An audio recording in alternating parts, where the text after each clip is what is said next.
And I remember sitting there and unpacking this thing, thinking quietly to myself, like, okay, people can make things from their imagination into experiences and like ask other people to sit with that in like a really serious way. You're like allowed to like make things that you just thought of into reality and then like create discourse or just like ask other people to look at it and talk about it. Yeah. And that kind of like blew my mind. I didn't know that was like something people did.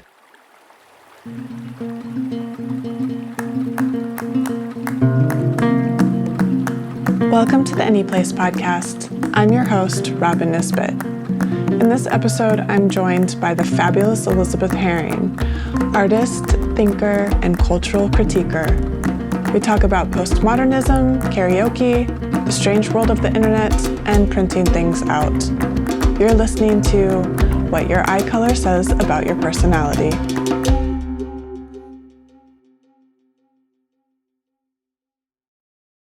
So Elizabeth.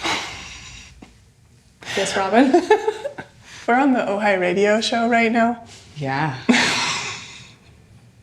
Which is exciting. It's really exciting. Yes. Did they have an Ojai radio show while we were growing up? No, I don't know actually. Cause like I've heard rumors that the city had a radio and then like City Hall had radio equipment that was possibly on offer to borrow for the radio station. That was like part of the initial current radio conversation, and then they found out that the equipment didn't exist. But regardless, there used to be. Yeah. And then there was like that 80s kind of like, did you ever see this? There's like videos of it on YouTube of like Ojai interviews with personalities. Oh, no. You should probably know about I would love to hear that. It's definitely been memed, you know, so like it's not hard to find. So my first question, what are you practicing? Yes, what am I practicing? I was thinking about this question, and I'm definitely practicing focus, like big time. In the past 5 years, so like going back to 2020, I think I've had a lot of stop and starts, or not even stopping, just like a lot of start with like all these different life kind of changes, life stages, and then practice, and then projects, and just all these things. And I'm trying to get better at like clearing my plate so that I can focus on the thing that's like more important to me, whatever it is coming in. And I think like I'm just like growing a lot, but it can be hard to like grow in quick succession because you don't really have time to like sit in the like low period of the growth, if that makes sense. And then I just lose my focus. So I'm like trying to like slow, take things off, do a couple things at a time. Yeah, and it's also a patience thing. It's a patience thing.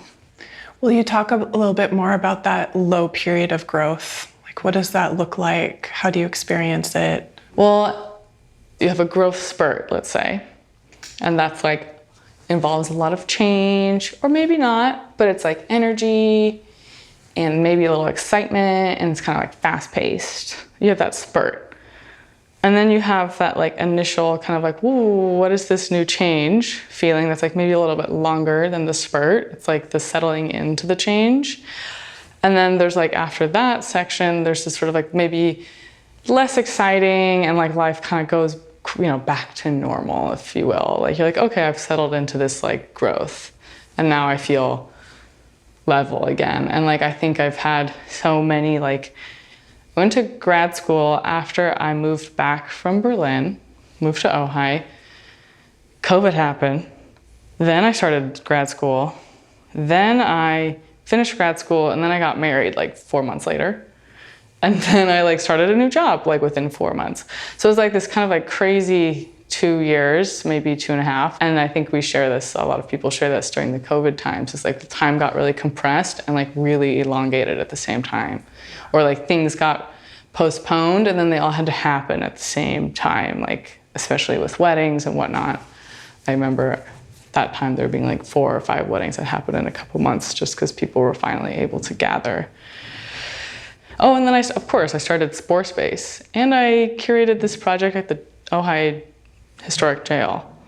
Oh. Those 2 things happened in like a couple months' time of each other, and like within a month of getting married and within 3 months of graduating. Wow. And I think at the time I was just like excited and like, yeah, cool, like roll with the punches, do everything. But now I'm digesting or like incorporating those changes into my like regular day-to-day experience. And I think I'm finally accepting that it takes a really long time to sort of like incorporate major change into your life. I've been a little bit like, because I get impatient, I'm like not always ready to accept that. And I'm like, all right, on to the next thing. But I'm enjoying having more focus and like slowing everything down. And I think maybe I'm enjoying it because I had the experience of how fast things could be, you know, and I'm like able to just see how things go and not feel like I need to rush. Yeah, practicing focus, practicing patience, practicing art, and a little bit of like privacy, I think, like practicing like, I present as an extroverted person, for sure. Like and I am, and I used to be in some ways, like, I like a social environment. I used to thrive on kind of like being a bit of a social butterfly and like kind of knowing all these things and doing things all the time. But then I would always kind of go home and just like be a little like hermit for like a couple days and like hermit out and then be like, all right, I'm going back out. And now I'm like, okay, I think, and it's with age too, like I love my private time, and I'm realizing how important that is to, I've known it for a while, but I'm like finally implementing privacy to like grow my artwork and to like actually sit with the thoughts I have and then see where they take me without feeling rushed and without feeling interrupted, I think. Yeah. What is your art making process? Do you have a process? Are there different processes? How has it changed over the years? Yeah, no, that's a good question. It's so hard to put into words because like I'm not a painter, and it's not to say that painters have a straightforward thing, but they're like the easiest in my mind. I always like, you know, I think it's unfair to painters, but everyone kind of like, well, painters do this and everyone else does this. You know, it's like this easy example to make, but it's not always correct. But anyway, so like when I imagine like the traditional painter goes to their studio, they paint, they work on painting, maybe they work on sketches, maybe they like, you know, there's like this kind of like process that leads to this end thing. But I don't really ever have an end thing or like an end product. Like I think a lot of my work and the things I document and put online, or the things that I've been able to exhibit thus far, like they are pieces of my ongoing practice that like get crystallized and then I can display them. But it's like all part of a research, you know, my personal research, which might be like incredibly niche, but it's still like this research that is like this ongoing discourse essentially that I have with myself. And like a lot of my work too, because I work with assembled items and found things, like I will reuse a lot of that material. And that may be more of a personal thing, so like I don't like throwing things away, and I oftentimes feel like, oh well, that wasn't seen enough, or like maybe this has another life somewhere else. So like I reuse my own materials all the time. And I'm trying to also practice getting rid of more things so that I don't feel cluttered. But like zoning in on like the found material that I think is like the most important to me and maybe like speaks most directly to what I'm thinking about. But in the past, like I would seriously just collect everything that I found that just caught my attention and just sit with it. In my studio when I lived in Berlin, like the walls were like covered in little pieces of paper I was like finding around, or brochures and pamphlets, and then like keychains and trash, or like children's toys and furniture, like posters, just all this detritus, but also like things that I would buy, so it's not exactly detritus. And I would kind of just like let that stew together, and that was really fun. And then at the end of the day, I would sort of throw it all into like a big pot and then see what comes out. And that's also a really nice way to do things too, because you can't control. And like, I think a more concrete example of that is like literally concrete. But like I've made these like concrete sculptures that are like, I put a bunch of stuff, like literally just stuff that I don't plan all the time. Like some of it's planned. I'm like, oh, I like this thing, I like that thing, like from my storage bins. I throw it into a plywood mold, and then I pour concrete on top, add more and pour some, and then I kind of have this surprise thing that I'm baking. And then when I unbox it, it's like, I can't tell, I don't know what it's going to look like necessarily. I have an idea, and the more I do this, the more I know I can control the way things come out. But I like that it's unplanned, and it kind of speaks to the way that there is just so much junk around us all the time. But it's also, some of it's sentimental, and I'm a really sentimental person when it comes to materials, so that's part of that, if you will. But yeah, I mean, I'm looking at my work in my studio right now currently, and I have a piece that I started working on in 2022 that I saved from my grad thesis that I liked, and I've like reworked it and added things and taken things away. I have like a saved Coco. I have a saved piece of a scarecrow sculpture. Wait. So this is the scarecrow, the sculpture? So this is the hand. Oh, nice. So I saved the hand of it because it was featured prominently in a video I made.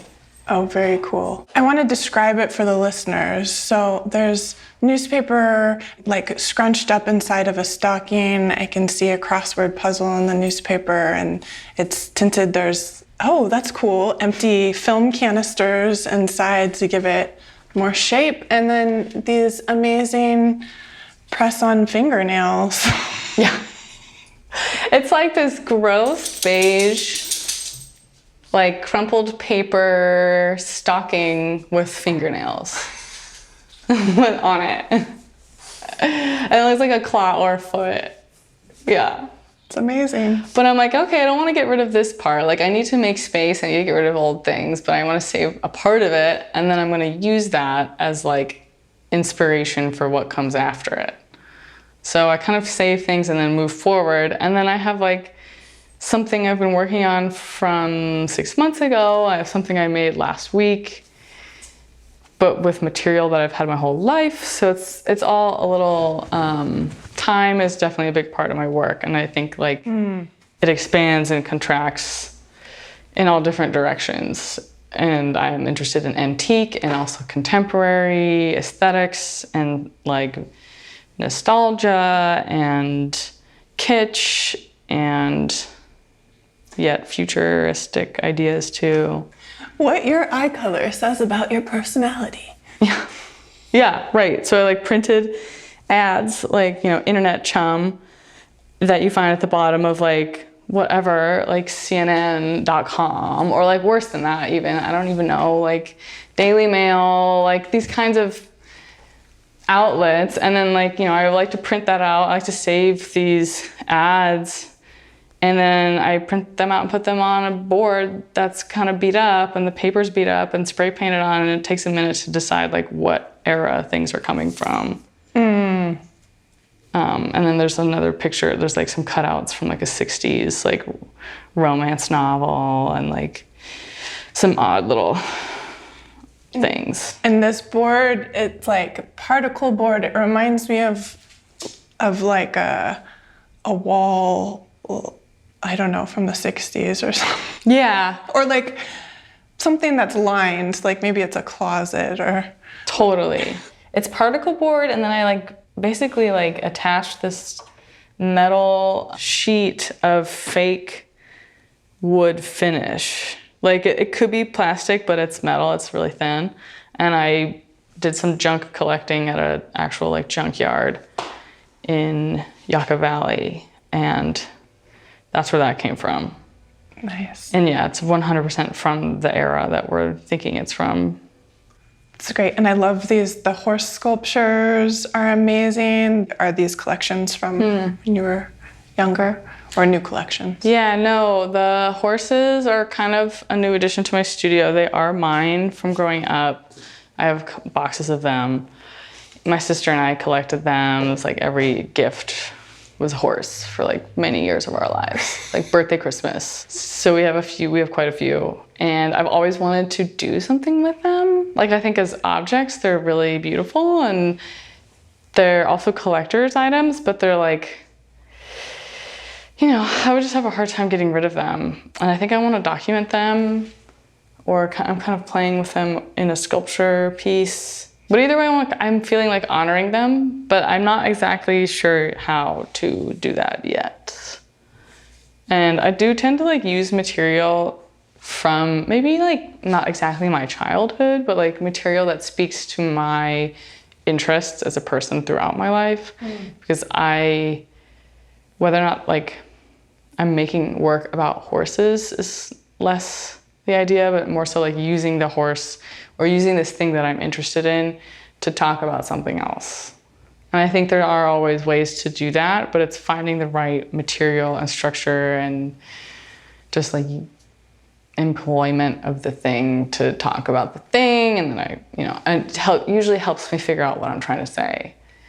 And will you talk about the photo albums that you have been collecting? Yes. I'm looking at this table of mine that is kind of littered with all these found photos. Some are black and white, some are color.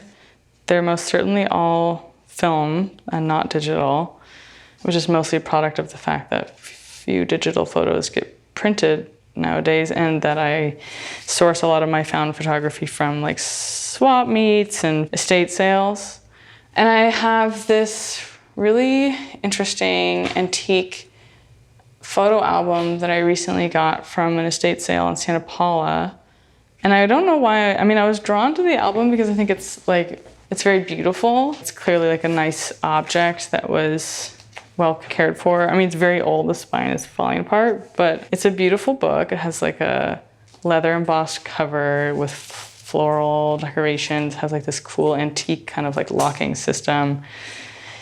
And then it's completely filled with a family's black and white photos, and I really don't know like the era, but they're old. They're like, people are wearing Victorian collars. Yeah. And they have some really crazy facial expressions, clearly shot in like, professional photo studios of the era, almost like Midwestern pioneer, prairie settler history. I should probably date some of these.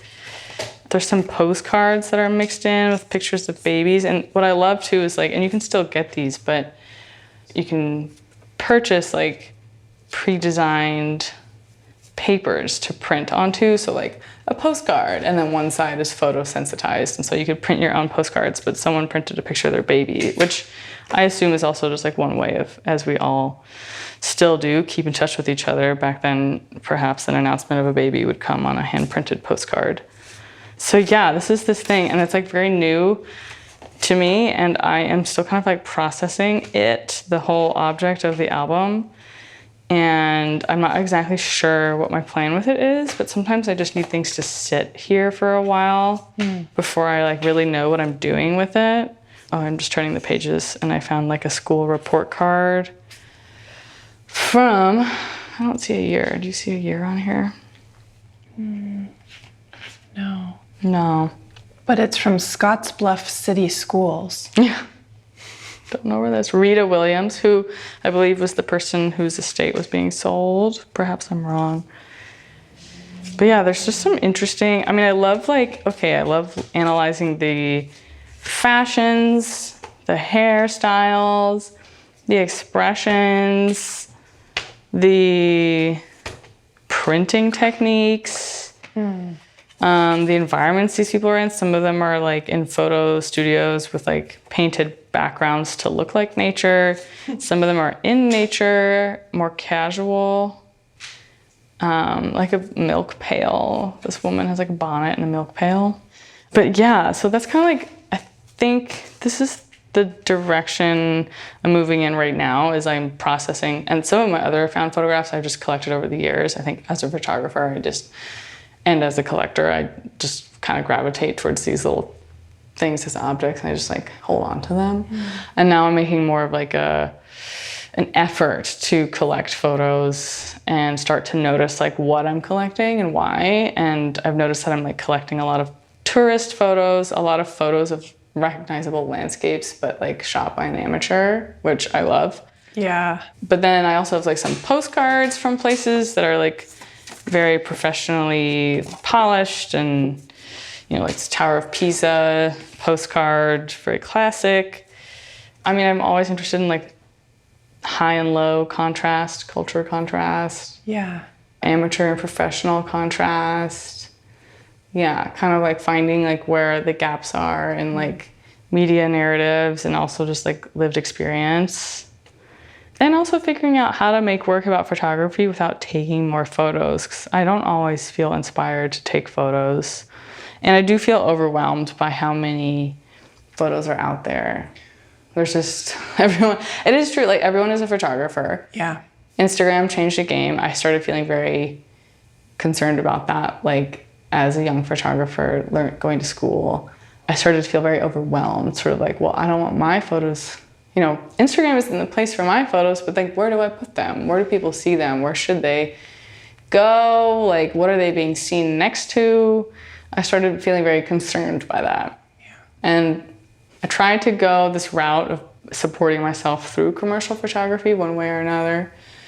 I tried still life, and I love still life and portraits, and I shot a lot of like DJs and dance music, parties and raves, and I did a bunch of imagery for music journalists, and that was really fun.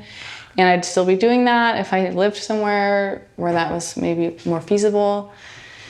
But that was always very separate from my art practice. And so like I started to ask myself, like, what is the role of photography in my art practice? Because I'm not just a photographer. I like material, I like using my hands, I like interacting with objects in space. And I started feeling very concerned that photography was, like the way we interact with images is just so different than the way I was taught that images are produced. So then that started to really push me in the direction I'm in now, which is like asking questions about where photos are coming from, what they are for, why they depict certain things, why we take them, memories, family, environment, landscape. Yeah. And it's like all these huge topics, but I think I have a specific aesthetic approach that's just my style that I think narrows it down. Do you consider karaoke a part of your art practice? Like yes and no. I play with karaoke. I think I had a moment of doing this karaoke vlog. It's not over necessarily, but I have a really touch and go relationship with just like doing anything that has to be interacting with social media. So it's not that serious, but my karaoke vlog was like every week, or I was trying to do it as much as possible. And that was just like me singing to the camera, picking a song, and then like asking my viewers to like recommend songs to sing. I have like 50 entries, and it was like one of those things I just kind of started without really thinking about why I'm doing it. Maybe I was also feeling like I like karaoke. I've always done it with friends. It's a very like art opening, friendly activity, and maybe a New York activity, because I did spend a lot of time there, kind of ending up at a karaoke bar with a bunch of friends and like singing and drinking. It wasn't so serious, and then I left and I felt like, other places I lived, like that wasn't super prevalent, and I was like, I'm gonna sing to the camera and like make a vlog, because why not? It's absurd.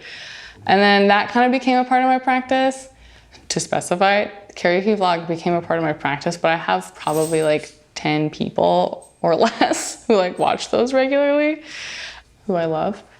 And I like don't know what's going on with karaoke, but we did it this last year in Ojai, like every Tuesday. Right. Yes. I missed out on the karaoke nights. I don't know if you missed out yet. Like, I don't think it's over. Okay, good, because I've been practicing some of my Annie Lennox songs. Oh, good. Yeah. Good. I'm ready to go. Yeah. Yes, and I was just told about Gigi's Bar in Ventura has karaoke night. Yeah. Do you know about Gigi's? I've heard of it. I haven't been either. I did karaoke like a couple times by mistake a long time ago. I mean, it was definitely a mistake, me singing the songs that I chose. Yeah, weird, bad memories. I know, yeah. Yeah. Wait, bad memories? Because I think one time it was like I was drunk and someone's like, let's sing I Like Big Butts. And I'm like, I don't know actually how to rap that song, because that's not an easy song to, like, you have to know the song. You have to know the song. Karaoke is funny because it's like really polarizing. I think people either like love it or hate it. Yeah. And I've noticed that the people who I connect with over karaoke, they have a passion for certain kinds of music that they know and love. And everyone does. I think that's really vague, but like there's just like a certain kind of person who's just like, oh, I just need to like sing this song, or like, oh, I just love this song so much, or like people who can memorize things. Generally, I think like karaoke, but then it also, I prefer like booth karaoke, but in Ojai, there's really only like stage karaoke, which is way more anxiety inducing. What is booth karaoke? I think you rent a private booth. Oh. And you just sing with a group of friends you go with. Oh. Which is way more relaxing. Yeah. And it's usually, I mean, it's like a Japanese thing and also a Korean thing and generally an Asian thing, but like you can order pictures of drinks, you can order food, and just like you just kind of have like your own little private bar. That sounds cool. It's great. I know. But yeah, karaoke, it's like, it's a part of my practice in that it's like maybe a part of my community practice, which is like harder and harder for me to define, but it's a great way to bring people together. I think Jack Fornash in Kuyama is very good at this. Oh. He hosts karaoke at his home whenever people are in town. Fantastic. Yeah. He invited me to come up, and I would love to join on the, and I loved that you sang From the Sound of Music at the closing of Spore Space. Mm-hmm. What's the name of that song? Oh, So Long Farewell. So Long Farewell. In case you don't know this song, listeners, we're gonna sing it for you right now. Are you ready? Farewell, Auf Wiedersehen, say goodnight. I hate to go and leave this pretty sight. Do do do do do do do do do do do do.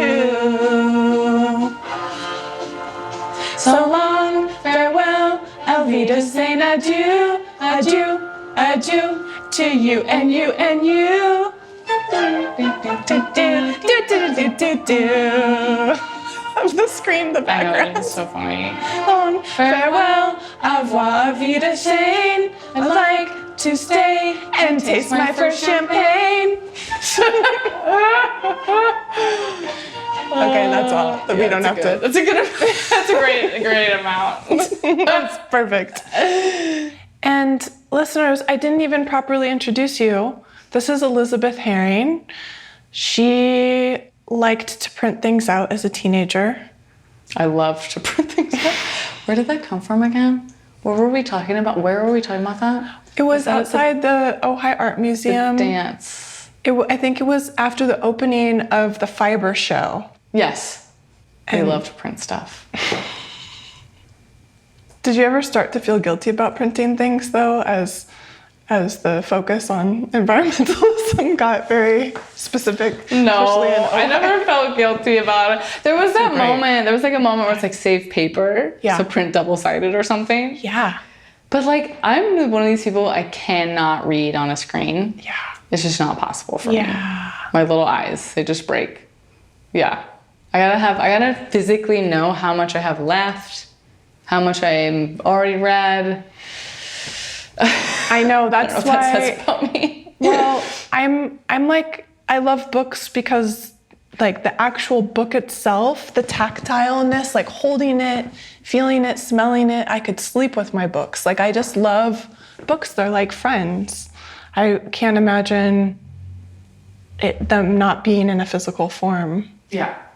And I feel like I would get lost because of the way I read too, depending on what kind of book it is, but. Yeah. I have to like be able to market too and like highlight, and Right. I also have to write things if I want to remember them. I'm like one of these kinds of people. I need like the physical object. I wrote a piece for Madeline Ignon's The Paint Rag, which she's only made one, or she's only published one so far, but it's like a newspaper, physical newspaper in Santa Barbara. Oh, very cool. And I wrote an article about 5 things to do instead of Instagram, because Instagram is like the thorn in my side. I mean, as everyone I think feels at this point. And karaoke was one of them.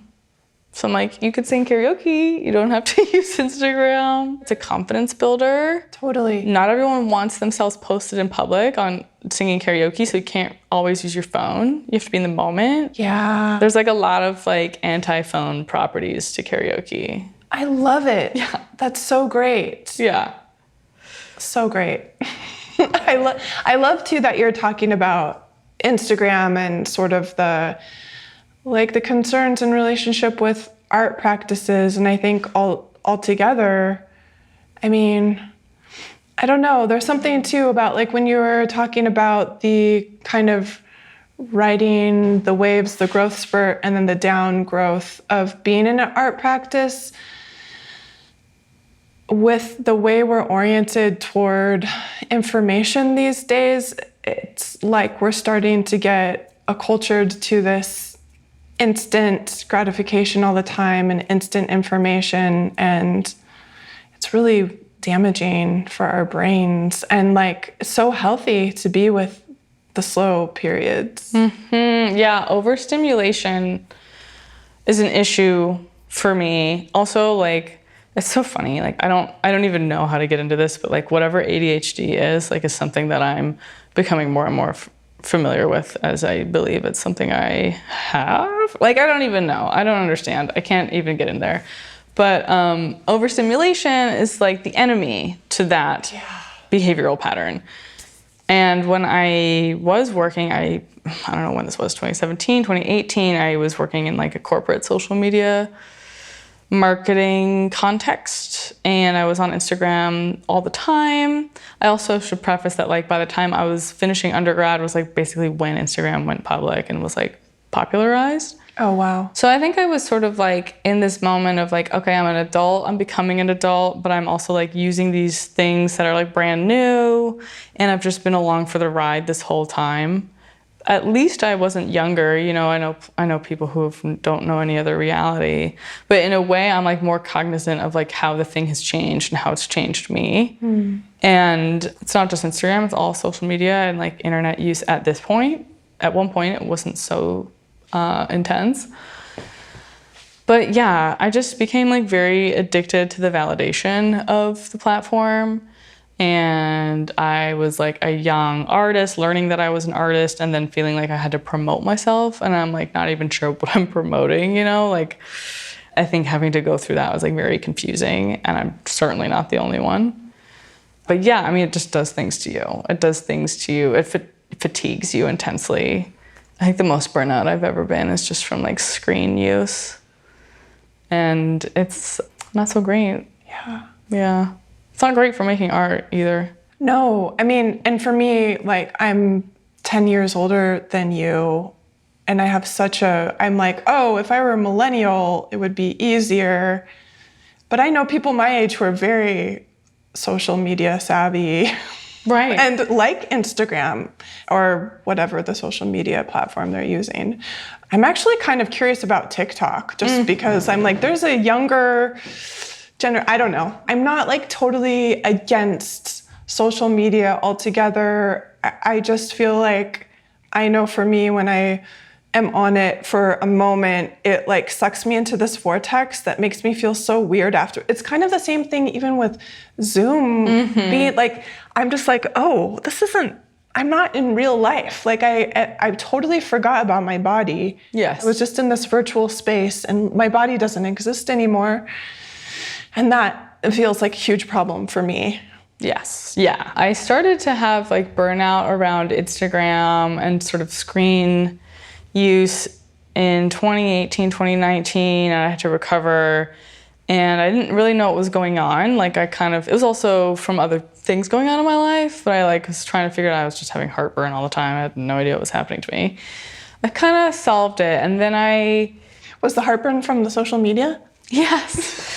I mean, like, it was essentially like every time I sat down at my computer, I would just start to have heartburn. And I'm like, what is my body trying to tell me right now? Like, I mean, really also it's from like stress and like clenching and like wearing tight pants or like whatever, like there's like other physical factors, but it was just this pattern of like every time I sat down, and I would use at that time, like, because it's impractical to use your phone, I would use my desktop or my laptop to like use Instagram and do research and like kind of like make work happen when that was my priority.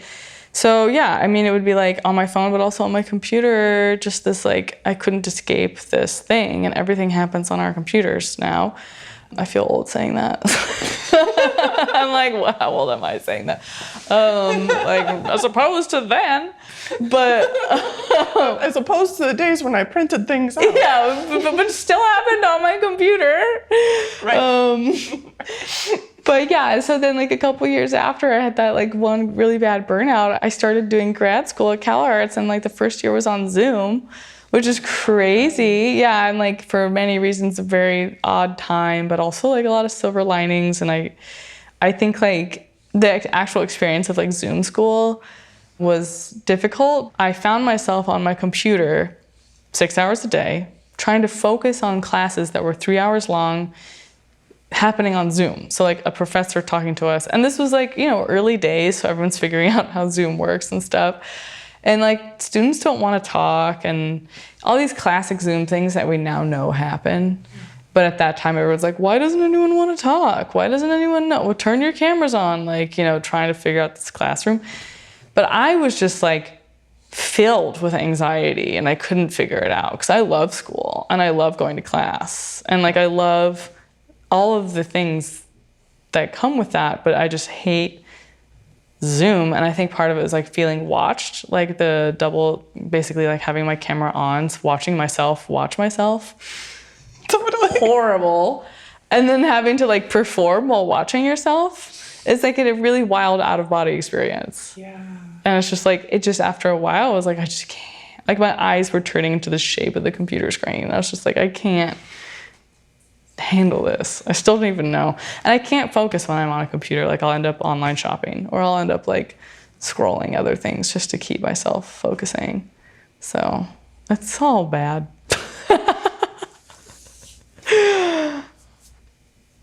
Why is it important for you to make art? I was thinking about this. I have a specific memory that's really kind of funny. But yeah, I make art, like I'm an artist because it is who I am. That's how I was, it's just whatever is programmed into me, like it is just who I am. It's my way of interpreting. I really pursued other forms of being involved in the arts for a while. I was like, maybe I'll work as an arts administrator or work in a gallery or like assist artists and kind of like be around art. And then I realized, I'm like, no, I actually just want to make the art. That's why I like this. And it's also a way for me to combine my skills. I am a writer. I am kind of a social person. I grew up as a musician. What did you play? I played piano. I played piano for like a solid 10 years. I would like to play again. And also, just listeners, if you hear some snoring in the background, it's not our heartburn, it's Coco, the French bulldog, who's so cute. I know, she's so loud. No, it's adorable. I love it. Yeah, she's snoring away. But yeah, I make art because it's just like how I combine all the things I've learned to produce things to talk to people. Yeah. I think it's a mode of communication. Ooh. Yeah. Do you think that you trying these other jobs around art was, like for me personally, I've had a really difficult time claiming my creative practices and also feeling like I'm valid, like they're important because of course, like We live in a culture that really doesn't value something unless it can be monetized. So, like, I've struggled for myself with claiming my artistic practices. Do you think that that was a part of it, or? Yeah, no, I mean, less eloquently said as you, but I think I grew up thinking like art is a hobby. Even though there are artists in my family and musicians and artists and all creative people, but I never was modeled art as a career, unless music may be more prevalent. Both my uncles are musicians, but only one of them pursues it really like as his only thing. Sole career, I should say. But yeah, it was like not modeled to me as like a legitimate career path, which like frankly fair enough, because like it's true, like especially in this country, like we don't really support artists, and it's like a pretty tough way to make your way in the world. But at the same time, it was funny because I grew up like going to dance class and art class and, you know, playing piano and just doing all these things and like being creative on a daily basis. And I just never thought about how I could ever use those things to do something in my life that was like a full-time interest. And then it occurred to me, and this is perhaps where my memory, my little memory story comes into play, but I remember being a part of an American student group studying contemporary art in London. And we would go out to see shows and write about them and talk about them. And we had this amazing professor, and she was really funny, and she's very British, and she's very smart. And she would always have these like hilarious sort of like anecdotes, or just like, she was incredibly good at getting students engaged and talking about contemporary art. And we saw a work by Martin Creed, who's quite an established multidisciplinary artist who at the time had made this giant sculpture, like a huge machine, essentially, this huge pole, like I want to say like 20 feet high. And then on top of it was like this neon sign in huge capital letters just said mothers. And it was rotating in a circle like on this pole, like on like a telephone pole almost. And like above our heads, we're like up, looking up. And of course we're in like a highly commercial art gallery, which at the time was slightly lost on me, but it's rotating over our heads. And my professor was talking about it, and she was talking smack about it and just sort of being like, she was like reading into it and kind of like bringing a more feminist perspective, which is hilarious. I mean, she was so good. And I loved that. Like, I loved that she was able to have this like kind of biting critique. And the students kind of like getting into it and trying to figure out like what this sort of absurd object is doing to us. And I remember sitting there and unpacking this thing and thinking quietly to myself, like, okay, people can make things from their imagination into experiences and like ask other people to sit with that in like a really serious way. You're like allowed to like make things that you just thought of into reality, and then like create discourse or just like ask other people to look at it and talk about it. Yeah. And that kind of like blew my mind. I was like, I didn't know that was like something people did.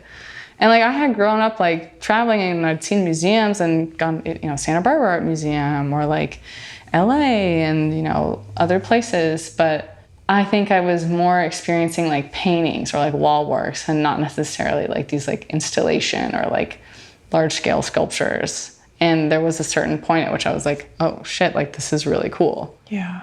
At that time, I think the contemporary art world was having like a big moment, and there was a lot of money, and now like it's shrinking, and there's a lot of commotion about what the future of the contemporary art world looks like, which is also really exciting. Yeah. Will you talk about that a little bit more? Because I don't have my finger on the pulse. Yeah. I mean, like, I'm no expert necessarily, but we're at a point where the art market is having a correction, and it's shrinking a bit, like financially. And this is like a part of the market that's like, very international, global, financial. Like collectors who use it as like a tax haven. Right. There's like fewer collectors today who are interested in seriously spending money to like cultivate an art world and to like have that money kind of like flow through the system.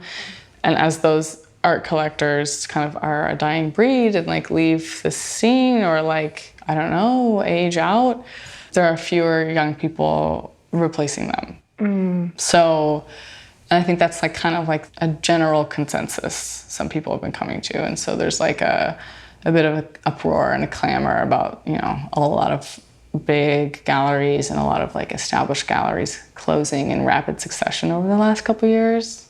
And this last summer was like quite intense as many closed, and that really freaked me out. I was like, well, you know, I've invested a lot of my time and money and energy in this world, so to speak, but it's also not. It's also my world. And like, I'm not really operating at that level. So I'm trying to see this as an opportunity to like create different pathways or like look towards like people who are interested in like new futures in contemporary art. Because I think it was like really due for change anyway.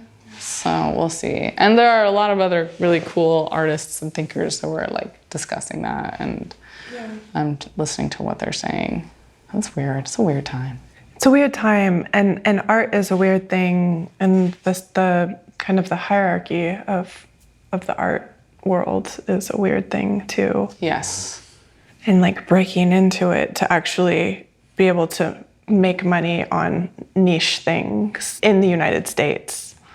Because I don't know, I mean, you can speak more to like what it was like in Germany, but I just remember from when I was there in Berlin a couple of times taking dance classes like in the middle of the day in this really cool old studio like during the week, and it was like there was 4 of us in there from like this amazing dance teacher who could just give this class because it was a part of like maybe whatever research stipend they were doing, or they were basically being funded to be artists and to do their work. Yeah.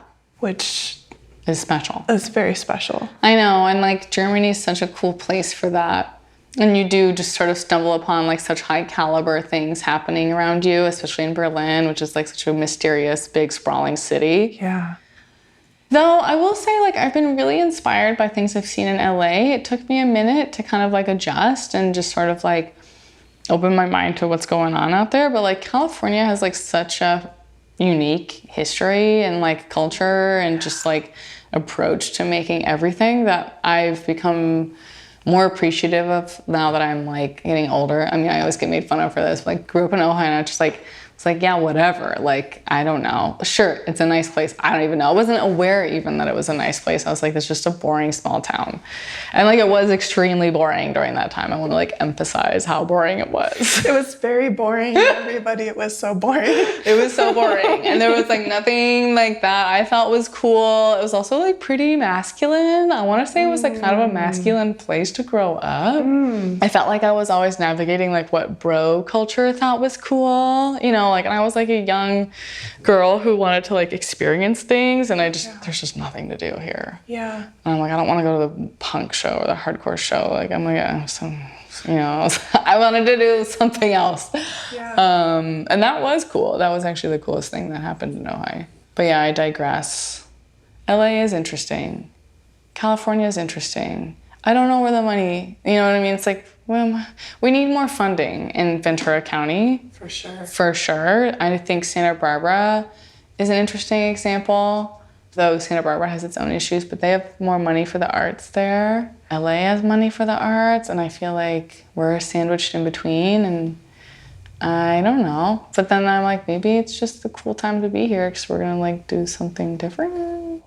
On that topic, will you talk a little bit about Spore Space and what Spore Space was about and what is important about community art making for you? Yeah. No, it's super important. Well, Spore Space was a lot of things, and I should start by saying that it was me, Kira Doubt, and Rosemary Hall. The 3 of us are artists, and the 3 of us ran it together, and we split all the costs together, and we found a cheap space in town, very central, right by the farmer's market. It's funny because still people are like, I just have no idea what you're talking about. I've never seen it, never saw it, because it's now closed, which is hilarious because it's in the middle of town, but it was very tiny, hence Spore, because we thought when naming it like that it is this little spore that maybe if we put some energy into it, like the spores will disseminate and kind of like spread as a community mission. And I think like my personal approach to spore space was, I remember thinking when I finished Cal Arts, that was 2022, and I was thinking about, okay, I'm going back to life in Ojai. I'm not gonna go live in LA like a lot of my peers are. And I also, dissimilar to my peers, I'm from California. There was quite a few people who moved from out of state or who had just moved to LA.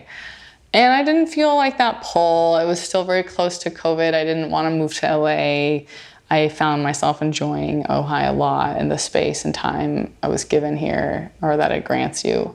We found a great rental under market value, which thankfully, like, I don't want to talk too much about it because I want to jinx it.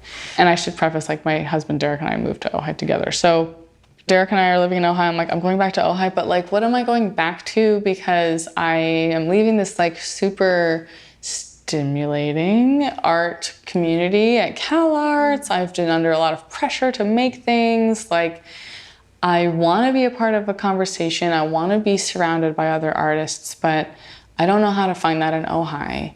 And there are artists here that I know and love, and I've met so many through doing Spore Space, and that was kind of the point of it, was to like open the doors to what's possible, because if there's nowhere for artists to go, like you open one gallery and like people are gonna show up. And at that time, like the Basic Premise Gallery had just closed because of a lot of things. I think they were ready to close, and Teddy and Matt use that as their studio now. And it was a great place to meet people and hang out and see what was going on. And the Porch Gallery closed around that time, which was Lisa and Heather's. Yeah. Also another great place to go. So it kind of felt like something needed to happen. And at that time I had the energy and I had the money to like put into like getting this going. So I approached Rosemary, and then later Kira, who was our first exhibiting artist, joined us.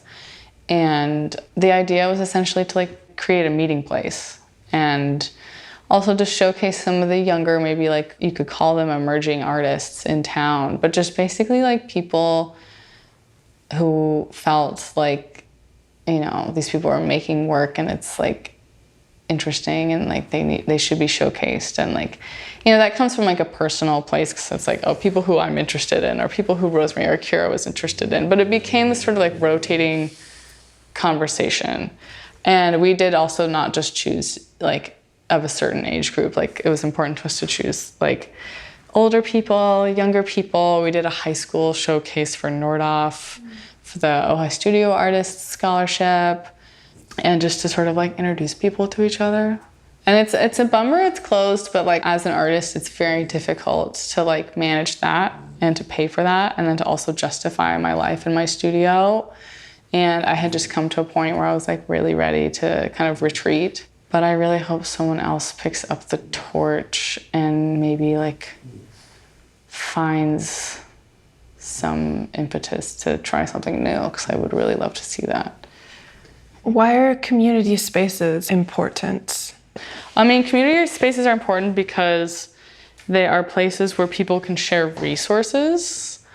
That can mean a lot of things. It can mean materials, it can mean like knowledge about applications to grants and residencies.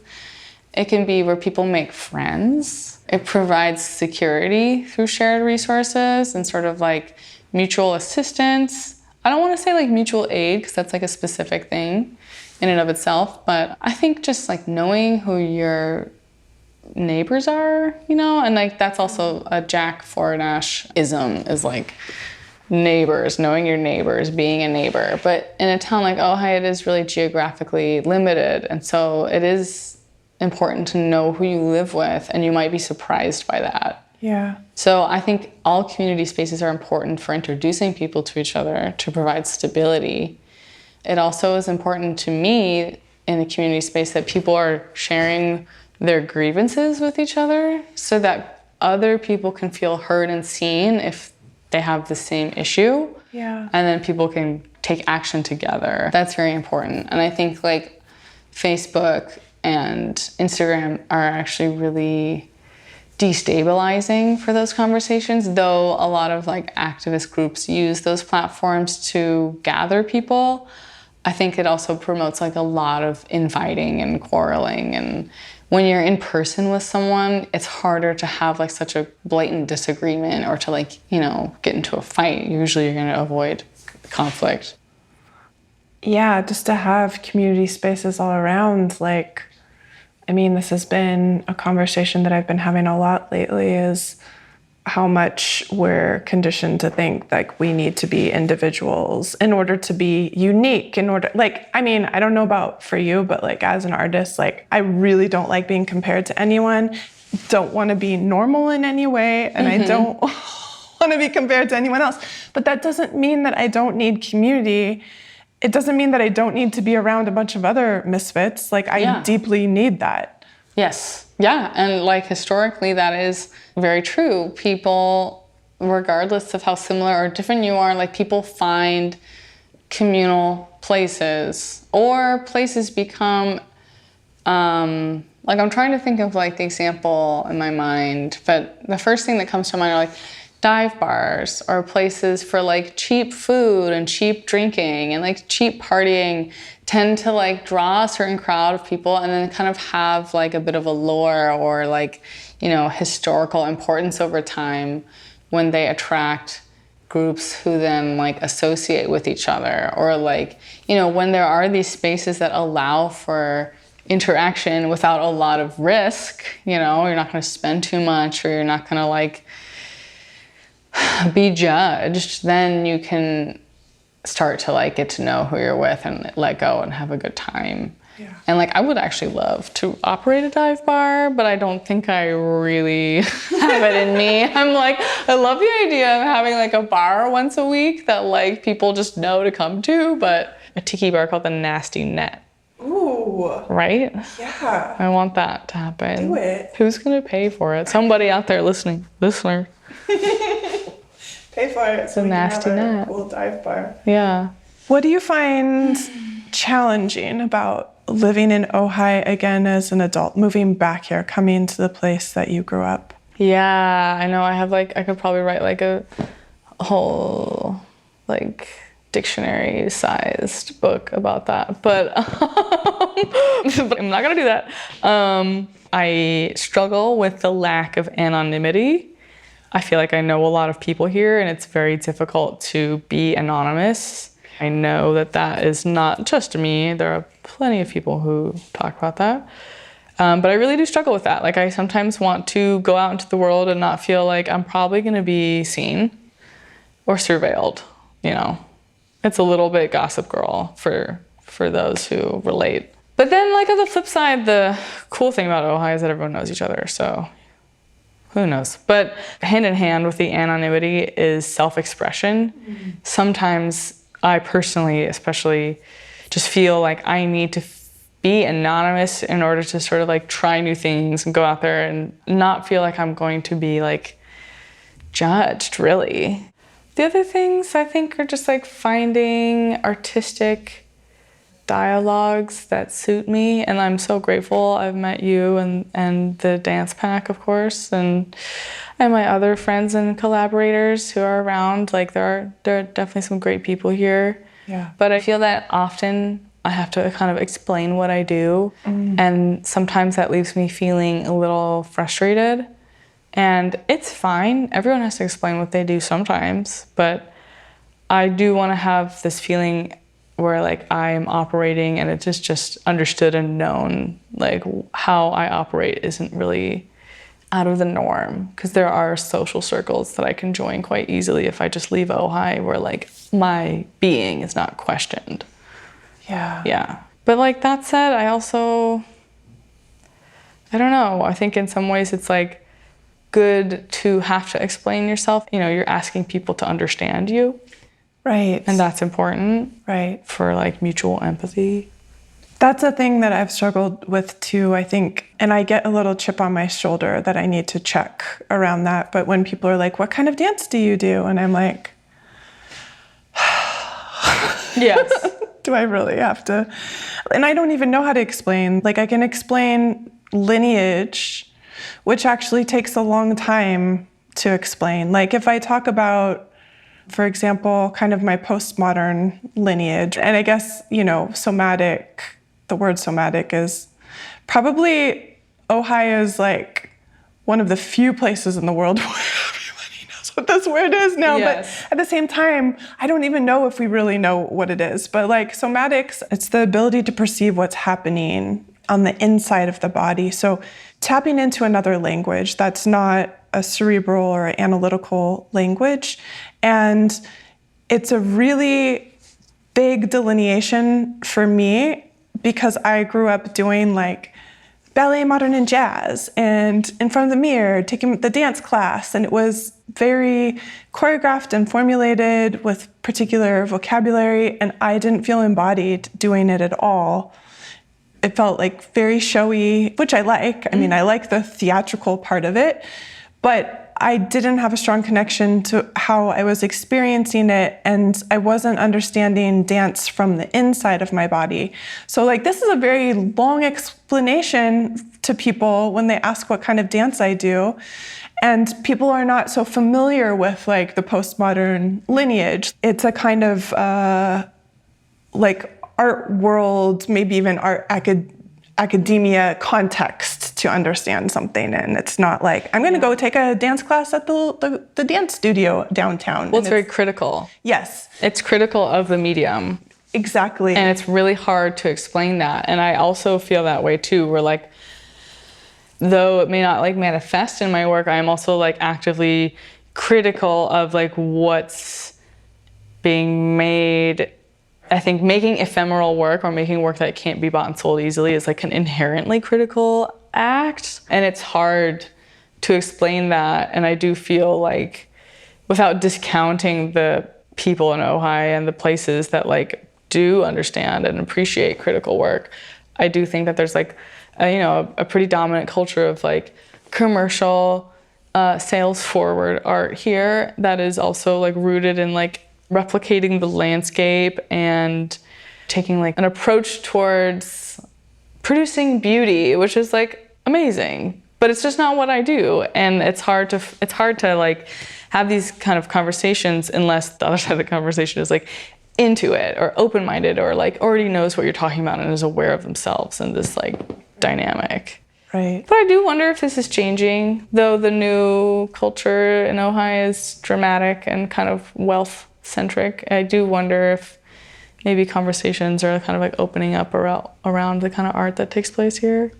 Yeah, it's interesting that you brought up the beauty part because there's an aesthetic and everyone has their tastes, their likes and dislikes. But I think maybe some people spend more time asking the question, why do I like this? And then a taste can develop from that or grow into that. So it's like, oh, I like this aesthetically, but it's not necessarily challenging. And I think like maybe we can understand something about beauty inside of challenging the way that we're looking at something or being with something or experiencing something. Yeah. Being critical doesn't mean you have to like reject aesthetics really, or if anything the opposite, but it's like, it's not just like the sheer focus. And like, as you were saying that too, I'm thinking about like, okay, the work I'm making is also like critical of itself. I'm thinking about the mediums I'm working with and critiquing them and photography and breaking that down. And it's not just about creating something to look at. It's like creating something to think about. Yeah. And I think that also with like postmodern dance, it's like a part of the medium is also like critical theory and journalism and like essay writing. And like I had a really wonderful postmodern dance teacher in college who kind of remains my mentor. Like we're friends still. And I have a copy of one of the journals she was published in, and she's an academic, but she's like approaching her academics through the body, which is like fascinating. Yeah, she's super cool. Amazing. Her name's Leslie Satan. Love it. Yes, let's name our teachers. Yeah.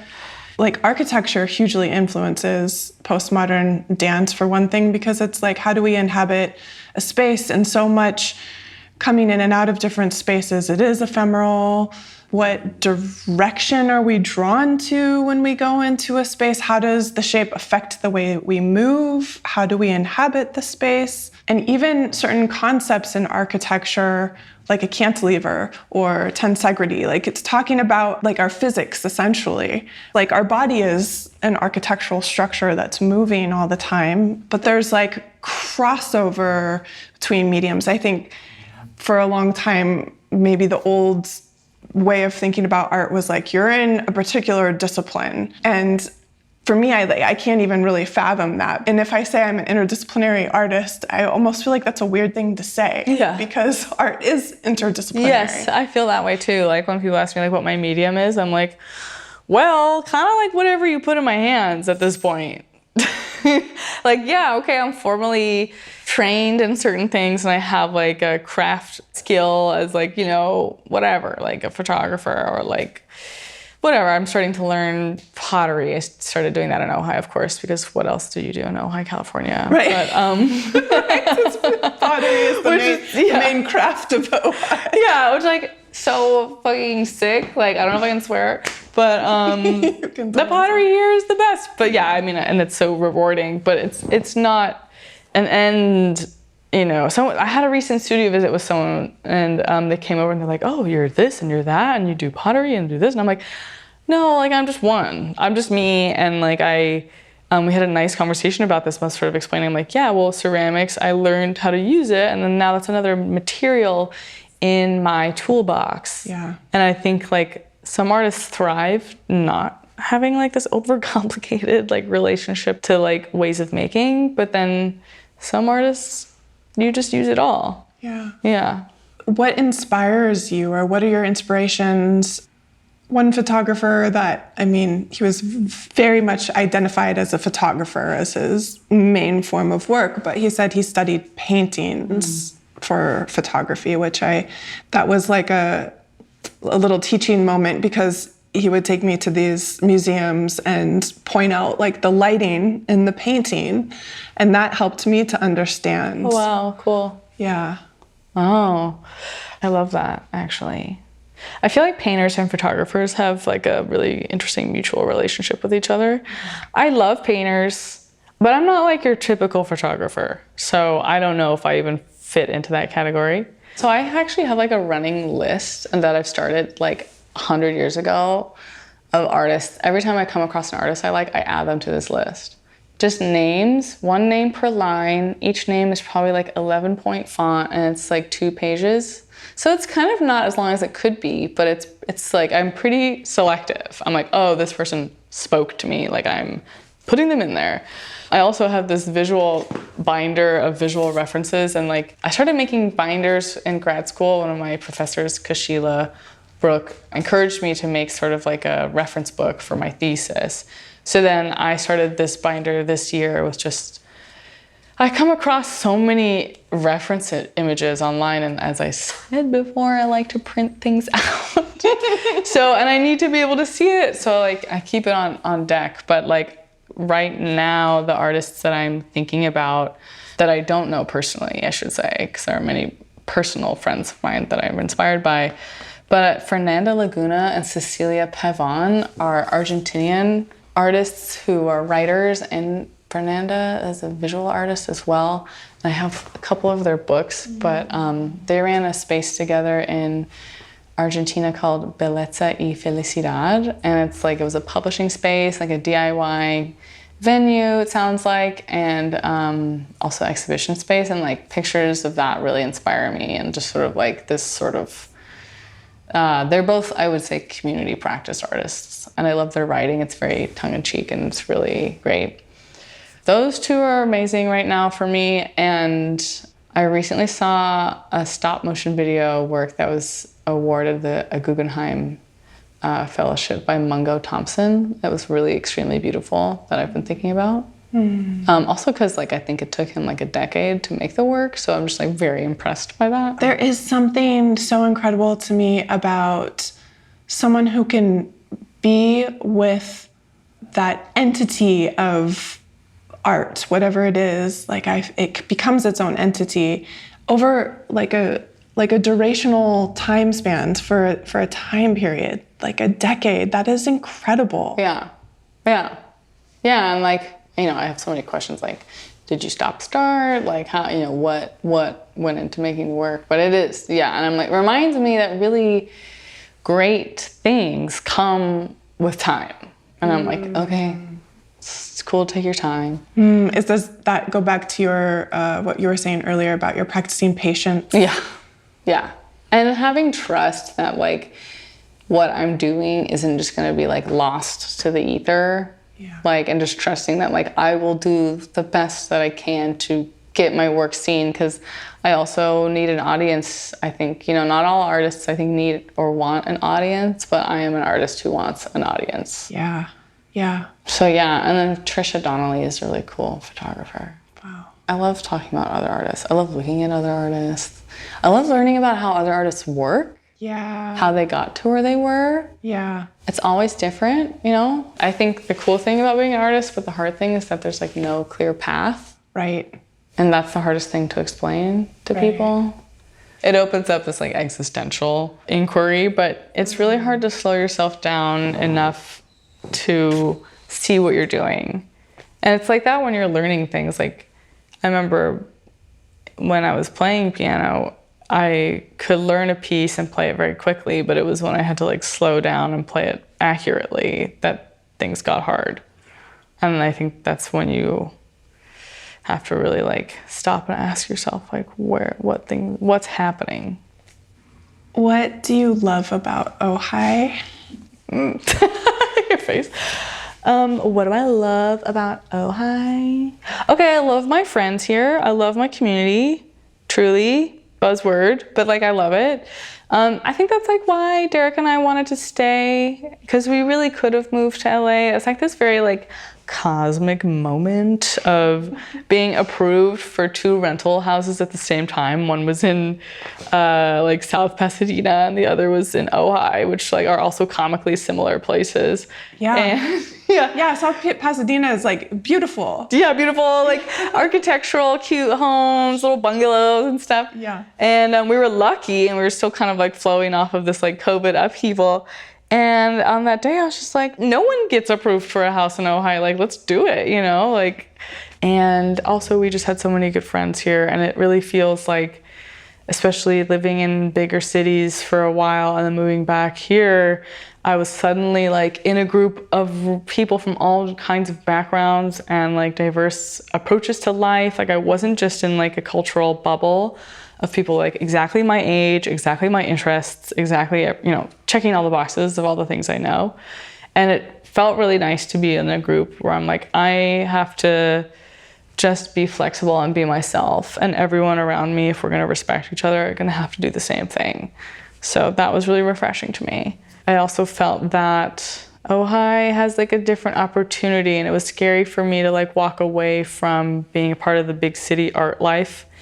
And I'm glad I did, because I think like my practice is now opening up to ideas that I wouldn't have had if I had just kind of like followed the other path.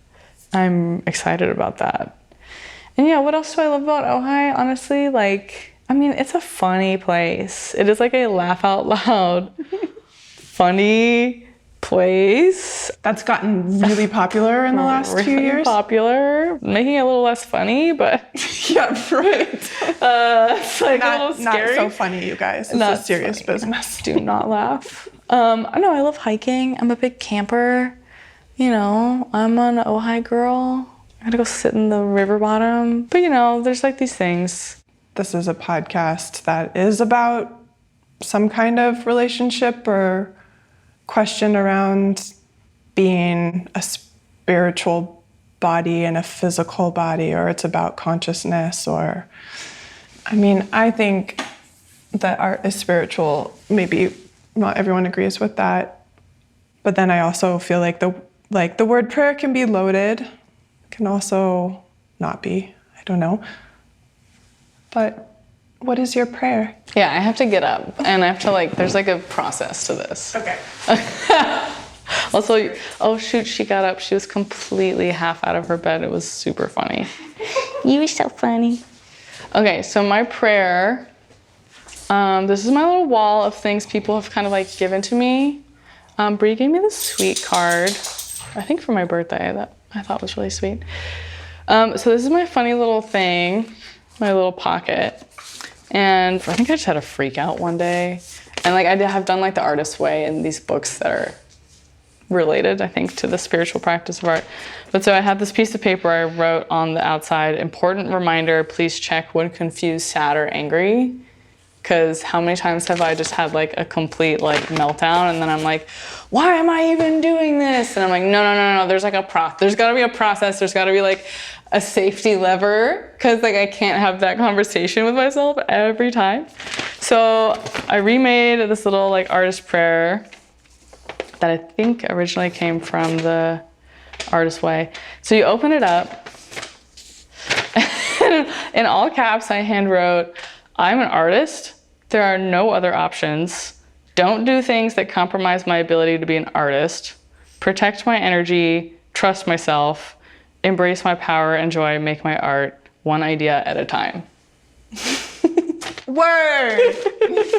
So this is my safety. This is like my emergency letter to myself. Yeah. In this adorable pocket that's checkered, red and white checkered with daisies on it, and says Elizabeth Studio. Yeah. In a pre-made Elizabeth Studio, for reference, it was on a piece of fabric already that I found and then sewed it onto the pocket. I love this. Yeah. That's a beautiful prayer. Thank you. Yeah. Every time I think I need to go completely uproot my life, I read my prayer. Yeah. It's getting less and less often.